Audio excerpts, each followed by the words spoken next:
भाजपा प्रवक्ता अजय शाह ने प्रेस वार्ता में बोकारो और हजारीबाग ट्रेजरी घोटाले की गंभीरता को उजागर करते हुए राज्य में हो रही कथित वित्तीय गड़बड़ियों पर चिंता व्यक्त की।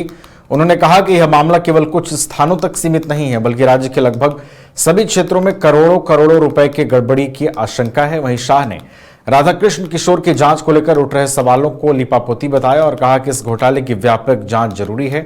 भाजपा प्रवक्ता ने जोर देकर कहा कि जांच आईटी या सीबीआई के माध्यम से कराई जानी चाहिए ताकि जनता के सामने सच सामने आ सके। उन्होंने यह भी कहा कि फंसे हुए अकाउंटेंट केवल मोहरा हैं और इसके पीछे असली चेहरे को उजागर करने की जरूरत है।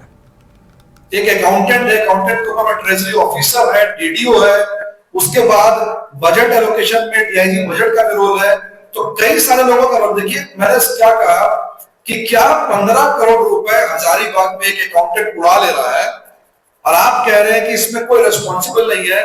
कम से कम डॉक्ट्रिन ऑफ कॉमन सेंस को तो ये लॉजिक पास नहीं कर रहा है कि एक जिले के एसपी को आता पता ही नहीं है कि फर्जी विभाग पर जो है 15 करोड़ रुपए उड़ा लिए गए। इसलिए इसको मुझे जांच की जरूरत है।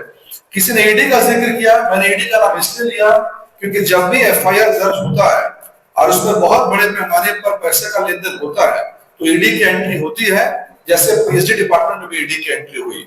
तो इसका स्केल जिस लेवल का दिख रहा है, पीएचडी में 23 करोड़ की निकासी हुई थी, ईडी ने एफआईआर दर्ज किया। यहाँ पर अभी तक हजारीबाग 15 और बोकारो 4.5, 19.5 करोड़ तो स्टैब्लिश हो चुका है। इसके बाद और जाने का एस्टैब्लिश होगा तो जाहिर सी बात है, सेंट्रल एजेंसी है, अगर बड़े पैमाने पर मनी लॉन्ड्रिंग का केस दिखता है तो उसकी एंट्री होनी स्वाभाविक है। तो हमें लग रहा है कि शायद ईडी की एंट्री भी भविष्य में हो सकती है। घर रहने का मकान भर नहीं, ये खुशियों की तिजोरी है।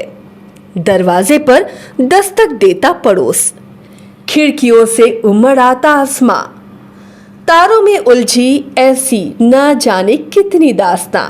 कहती हैं चले डायमंड सिटी, एक सफर हम सफर के साथ अपने घर तक। Diamond city, life long bonding, 500 से ज्यादा खुशहाल डायमंड परिवार। जल्दी करें, सिर्फ 200 फ्लैट बाकी। आज ही बुक करें अपना आशियाना।